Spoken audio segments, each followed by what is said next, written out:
Supreme Chancellor Obi-Wan Kenobi by Stone Freak. Chapter 74. Anakin visits Palpatine. Anakin, my boy, please come in. Palpatine motions for Anakin to step further inside his rooms. Thank you, sir, and thank you for having me over, Anakin says with a smile. Palpatine nods repeatedly. Of course, my boy. Think nothing of it. I do so enjoy your company, he says with a smile. It's hardly a challenge to have you over for tea. They take their seats in the lounge, and Palpatine carefully watches the young man. Foolishly trusting. So very useful, so very, very useful. How are you? I know that they finally set the date for the trial and presentation of the evidence from the... He stumbles over his words, scratching the back of his neck with a wince on his face. From the corruption investigation. Palpatine takes a long sip of caf and resists the urge to throw the cup across the room. Damn Kenobi for setting that whole ridiculous farce in motion at all! He knows there's not enough to find to truly implicate Palpatine of anything, but if they find anything at all, it may succeed in damaging his credibility a bit. Truly, Kenobi has thrown so many wrenches in the wheels of Palpatine's plans that just thinking about it threatens to give him a migraine. How can one single Jedi be so much trouble? Well, I know my innocence, so I feel that I have little to fear. He trails off artfully, a quick glance confirming that his audience is captivated by his words. Unless, of course, someone has tampered with evidence or files to implicate me, of course. He takes another drink of caf. But why would anyone want to do that, sir? You're very well respected, and you've done so much for the Republic. Ah, how Palpatine savors the sweet victory of Skywalker's faith in him, his utter belief in Palpatine's character. Oh, how beautiful it will be when everything finally falls into place, and the curtain finally falls on this wretched play. Well, dear boy, one does not spend years as the Supreme Chancellor without gaining a few enemies, simply by nature of doing one's job, I'm afraid. He coughs gently. It's a bit par for the course when it comes to politics, I'm afraid. Truly, Skywalker really doesn't have a head for politics. Too straightforward, too staunch a believer in that things should be fair.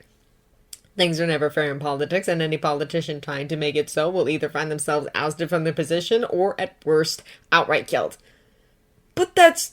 Skywalker stumbles over the words, his face contorting in a frown. Is that why the Senate is so slow to act? Because they fight each other more than they cooperate. Excellent! Just the right chain of thought. I'm afraid so, my friend. Political posturing and infighting leads to slow procedures and little progress. It's what has led us to this war in the first place. Palpatine fakes a put-upon sigh, even though he's laughing on the inside. The corruption and infighting is certainly what has led to this galactic civil war, but the Republic had a helping hand in getting there. Skywalker doesn't need to know that, of course. It would be better, wouldn't it, if a single person could just tell everyone what to do? He scratches the back of his head. That's why the Senate kept voting for more executive orders for the Supreme Chancellor, isn't it? To make sure that decision-making went faster. It is very astute of you. You have a head for politics. Palpatine smiles, stroking the boy's ego, has always done wonders for strengthening the bond between them.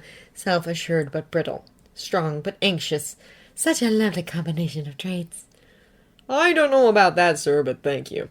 Skywalker looks pleased. Palpatine smiles again. Excellent. Tell me, have you heard any news about Master Kenobi, my boy? I've been so worried. Might as well get this over with. Hopefully the man has fallen into a coma and looks unlikely to ever wake up again, but considering that Skywalker isn't on a rampage, well, this seems unlikely.